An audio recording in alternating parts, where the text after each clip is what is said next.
सांची रे प्रीत मेरी सांची जाना जा दिल तोड़ने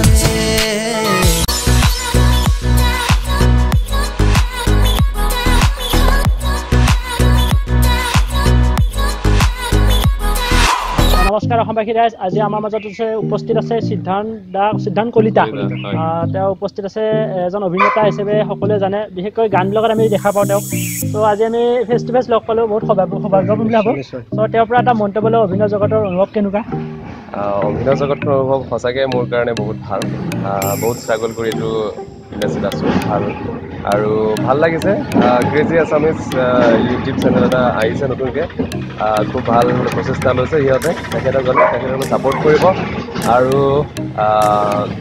শ্বেয়াৰ কৰিব কমেণ্ট কৰিব লাইক কৰিব আৰু কাষত থকা যিটো বেল আইকন আছে সেইটো ক্লিক কৰিলেও নাপাহৰিব ছাবস্ক্ৰাইব কৰিব আৰু কি ক'ম আৰু আপোনাৰ অভিনয় জগতৰ অনুভৱটো কেনেকুৱা আৰু কেনেকুৱা কি আপকামিং আপোনাৰ প্লেনিং আপোনাৰ সেইখিনি বিষয়ে জানিলে ভাল লাগিব নিশ্চয় আচ্ছা হয় মোৰ এখন ছবি আহি আছে অসমীয়া ছবি সেইখনৰ নাম হ'ল ৰোড হৈ আহা তুমি খুব ধুনীয়া এখন পৰিয়ালকেন্দ্ৰিক অসমীয়া এখন ছবি সকলোকে আশা কৰোঁ যাতে হললৈ চাবলৈ আহে অসমীয়া চিনেমাক ছাপোৰ্ট কৰক আপোনালোকে আৰু এখন মোৰ খুব ধুনীয়া এখন চিৰিয়েল আহি আছে ৰং চেনেলত দিব চ' খুব ধুনীয়া হয় চিৰিয়েলখন কৰি আছোঁ আমি আশা কৰোঁ আপোনালোকে আঁকোৱালি ল'ব নিশ্চয় আঁকোৱালি ল'ব আপুনি ইমান ডাঙৰ এজন অভিনেতা আমি গানত দেখিব পাওঁ চ' আজি ফেচ টু ফেচ লগ পাইছোঁ মানে পাব্লিকে আঁকোৱালি ল'ব কিন্তু আপোনাৰ যোনখন নতুনকৈ আপকামিং যোনখন চিৰিয়েল আহি আছে কেতিয়ালৈকে এইখন আমি পাম বুলি অসমবাসী খুব সম্ভৱ এতিয়ালৈকে ডেটটো ফিক্স হোৱা নাই মই জনামতে মাৰ্চৰ ফাৰ্ষ্ট উইকত আপোনালোকে দেখা পাব ৰং চেনেলতে চ' সেইটোৱে আৰু আশা কৰিছোঁ আপোনালোকে দেখিলে আৰু নিজে মন্তব্য দিলে চ' আপোনালোকে ৰং চেনেলত তেওঁৰ ধাৰাবাহিক চিৰিয়েলখন দেখিবলৈ উপভোগ কৰিব পাব চ' ডেটটো এতিয়ালৈ ফিক্স হোৱা নাই কিন্তু তাতে আপোনালোকে চাব পাব বুলি আমি হয় আৰু আমাৰ পৰিণীতা চিৰিয়েলখনত অভিনয় কৰিছে হিমাক্ষী কলিতা কমল ৰিৱতী আৰু বহুতো অনন্য বহুতো ভাল অভিনেতা আছে যে আমাৰ চিনিয়ৰ হয় আৰ্টিষ্ট আৰু ডাইৰেকশ্যন কৰিছে কল্পজ্যোতি দাস স্ক্ৰিপ্ট লিখিছে প্ৰাঞ্জল এ শৰ্মা চ' আশা কৰোঁ আপোনালোকে চাব খুব ধুনীয়া এখন চিৰিয়েল মানে এইটো কওঁ যে আমাৰ ৰং চেনেলত বহুত ধুনীয়া চিৰিয়েল আহি আছে যিবোৰ আমি সকলোৱে ভাল পাওঁ কিন্তু এইখন অকণমান ডিফাৰেণ্ট হ'ব বুলি ভাবিছোঁ সেইবাবে আঁকোৱালি ল'ব বুলি আশা কৰোঁ আৰু এটা কথা আপুনি অভিনয় জগতত কেনেকৈ আহিলে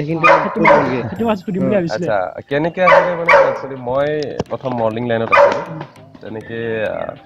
মই ড্ৰামা কোৰ্চ কৰিছিলোঁ স্কুল অফ ড্ৰামাত ত' তেনেকৈ ক'বলৈ গ'লে বহুত দীঘলীয়া মোৰ যাত্ৰাটো 2009ৰ পৰা মই এইটো ইণ্ডাষ্ট্ৰীত আছোঁ চ' তেনেকৈ আৰু অলপকৈ গান কৰিলোঁ মডেলিং কৰিলোঁ ত' চিৰিয়েল কৰিলোঁ ত' তেনেকৈ কৰি আহি আছোঁ আৰু আপোনাৰ অৰিজিনেল ঘৰ মোৰ জন্ম নলবাৰী আৰু ইয়াতে ঘৰ শিলপুখুৰী গুৱাহাটীত আৰু আপোনাৰ অভিনয় জগতত মানে কিমান বছৰ হ'ল মই 2009ৰ পৰা ইণ্ডাষ্ট্ৰীত আছোঁ 2009ৰ পৰা আৰু আপোনাৰ অভিনয় জগতটো বহুত ভালে বুলি আশা কৰিলোঁ আমি হয় আপ এণ্ড ডাউন থাকে সকলোৰে আৰু ষ্ট্ৰাগল কৰিব লাগে কাৰণ সকলো বস্তু সহজতে পোৱা নাযায় আমি বহুত কষ্ট কৰি বহুত ষ্ট্ৰাগল কৰি বহুত শিকিবলগীয়া বহুত আছে কাৰণ এই অভিনয় জগতখনত মহাসাগৰখনত আমি একোটা মাছ আৰু চ'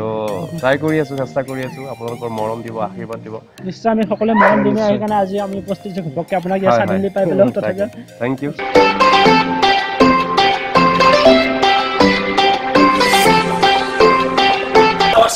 Mais avant tout, fais bouger la tête.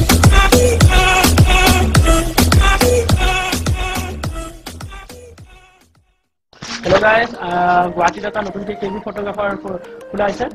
আপোনালোকে যদি বিয়া ভা কথা ভাবি আছে ৱেডিং